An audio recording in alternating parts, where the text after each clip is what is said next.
महाराष्ट्र केसरी पृथ्वीराज मोहोळनं वस्तादांना खांद्यावर उचलून आनंद व्यक्त केलेला आहे। विजयानंतर पृथ्वीराज मोहोळनं खालकर तालमीमध्ये हनुमानाचं दर्शन देखील घेतलेलं आहे। पुण्यामध्ये ज्या खालकर तालमीमध्ये पृथ्वीराज घडला तिथे त्याचा सत्कार देखील करण्यात आलेला आहे।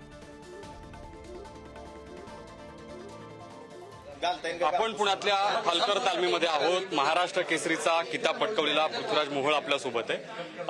हा किताब पटकावल्यानंतर ज्या मातीत तुम्ही घडले त्या मातीत आल्यानंतर पहिली प्रतिक्रिया काय खूप भारी वाटतंय। त्या मातीत पहिल्यापासून लंगोट लावा शिकवलं वस्तादांनी।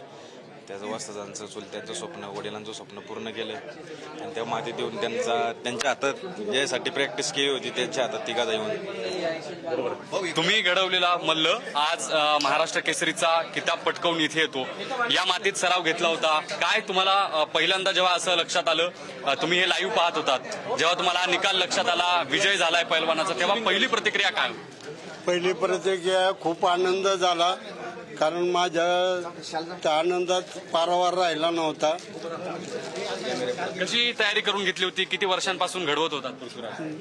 मला वाटतं जवळजवळ 7-10 वर्ष झाली त्याला घडवण्याचा प्रयत्न करत होतो। किती समाधान वाटतंय जेव्हा आज अशा पद्धतीनं विजय होऊन पृथ्वीराज तुमच्या समोर आलेला आहे?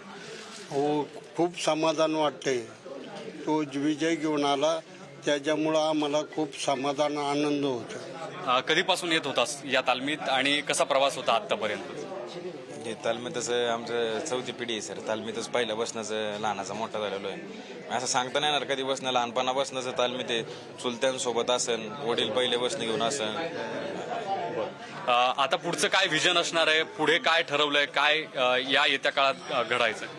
नाही, माझे वस्ताद असतील त्यांनी सांगितले, पण तरी पण इथून पुढे नॅशनल असेल, इंटरनॅशनल असेल, आपल्या जिल्ह्याचं तालुक्याचं नाव मोठं करायचं आहे। एकदम महत्त्वाचं वाटतो, कारण चुलतेच्या टायमाला जे अपूर्ण स्वप्न राहिलं होतं ते त्यांनी पूर्ण केलं। त्यामुळं आम्हाला सर्व पैलवान मंडळींना, वस्ताद मंडळींना एकदम आनंद होता। हे घडत असताना दुसरीकडे जे शिवराज राक्षेचे समर्थक आहेत ते म्हणतात की हे चुकीचं झालं, त्याबद्दल काय? अन्याय झाला म्हणतात का? तो चुकीचं आहे। अन्याय झाला असता तर तुम्ही त्याच वेळेचा ऑब्जेक्शन घ्यायचं होतं, मग त्यावेळेस कुस्ती थांबून ऑब्जेक्शन घेऊन ते तक्रार द्यायची होती। तुम्ही काय केलं नाही, तुम्हाला मान्य होतं म्हणून तुम्ही गप्प बसला आणि नंतर तुम्ही पंचाला हे करताय, चुकीचं आहे। याबद्दल आम्ही काही कारवाईची मागणी करणार नाही। ते पंच ते कमिटी त्याच्यावर काय ऍक्शन घ्यायचं ते घेते, आमचा काय त्याच्यावर अधिकार नाही। हा जो निकाल आहे तो मान्य करून तुम्ही पुढे जाणार?